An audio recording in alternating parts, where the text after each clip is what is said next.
And then you're going to go in and you're going to do your top enamel layer. And as I said, you really want this to be about a 0.5 millimeter at a minimum in the incisal in the middle, going down to about 0.3 millimeters in the gingival, which replicates the natural thickness of the enamel.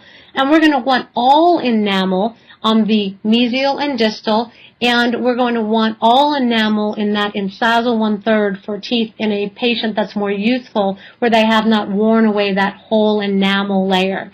And this is now going to finish out bringing out the color of our tooth. So for this one, I'm really thinking more about the hue of the tooth, and we want to really match that. So we want to really say, do I need to get in that A, B range? Okay?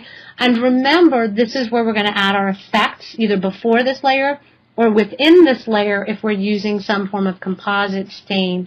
And just to give you a sense, when you buy a master kit, this happens to be a picture of pearl, you get the color wheel that I told you I'm in love with, and the shade guide, which on the flip side of the shade tabs has a lot of the same information as the color wheel. And you also get all of these different colors. So you're going to get the universal or enamel shades, you're going to get the dentin shades, you're going to get the characterization shades. So you've got all of that available for you, because there's nothing more frustrating than sitting down to do this and not having all of the colors that you want to have available to you.